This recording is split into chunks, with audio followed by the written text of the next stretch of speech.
देश की सबसे बड़ी विमानन कंपनी इंडिगो में आया परिचालन संकट थमने का नाम ही नहीं ले रहा है। लगातार 7वें दिन भी हजारों यात्री हवाई अड्डों पर परेशान दिखे, क्योंकि एयरलाइन की उड़ानों में देरी और रद्द होने का सिलसिला जारी रहा। सोमवार को भी करीब 450 उड़ानें रद्द हुई, जिसने इस संकट को भारतीय एविएशन सेक्टर की सबसे बड़ी चुनौती बना दिया।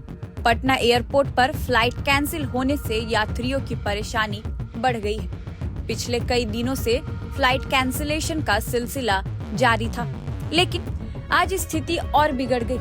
कुल 24 उड़ानें रद्द कर दी गई, जिसमें सबसे ज्यादा उड़ानें हैदराबाद से 8 फ्लाइट और दिल्ली से 6 फ्लाइट की रूट की है।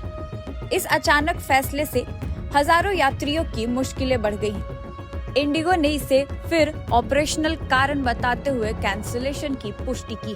आज रद्द की गई कुल 24 उड़ानों की सूची स्क्रीन पर दी हुई है। पिछले कई दिनों से फ्लाइट के कैंसिल होने की वजह से बुजुर्गों, महिलाओं और बच्चों को काउंटर पर लंबा इंतजार करना पड़ रहा है। कई यात्रियों को कनेक्टिंग इंटरनेशनल फ्लाइट्स छूट गई। बिजनेस यात्राओं, मेडिकल अपॉइंटमेंट और शादी समारोह में आए लोग फंसे हुए हैं।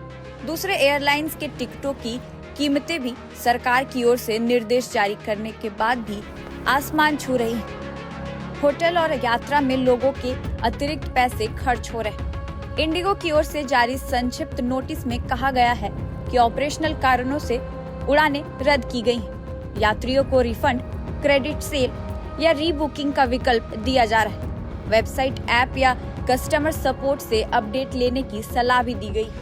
इंडिगो ने इस गंभीर स्थिति के लिए फ्लाइट ड्यूटी टाइम लिमिट यानी कि FDTL के नए नियमों और पायलटों की भारी कमी को मुख्य रूप से जिम्मेदार ठहराया है। एयरलाइन के अनुसार 1 नवंबर से लागू हुए FDTL नियमों के तहत पायलटों को लंबा आराम देना अनिवार्य हो गया है, जिससे उड़ान घंटों पर लिमिट लग गई है।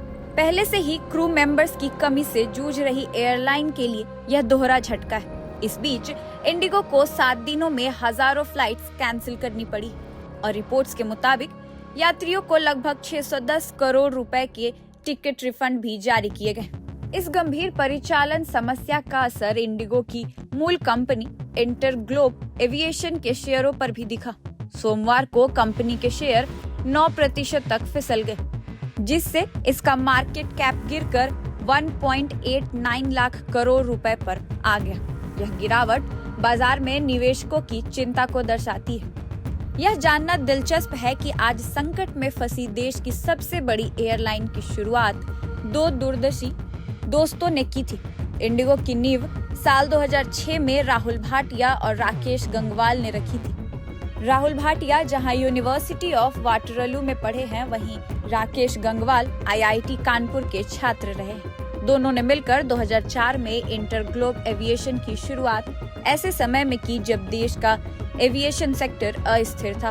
विमान न होने के कारण कंपनी को 2 साल तक ऑपरेशन शुरू करने में देरी हुई, लेकिन राकेश गंगवाल की पहचान ने यह समस्या हल कर दी। उन्होंने एयरबस से उधारी पर 100 विमानों का ऐतिहासिक ऑर्डर हासिल किया और 4 अगस्त 2006 को इंडिगो ने अपनी पहली उड़ान भरी, जिसके बाद यह देश की सबसे बड़ी एयरलाइन बन गई। फिलहाल इस वीडियो में इतना ही। देखते रहिए प्रभात खबर डिजिटल।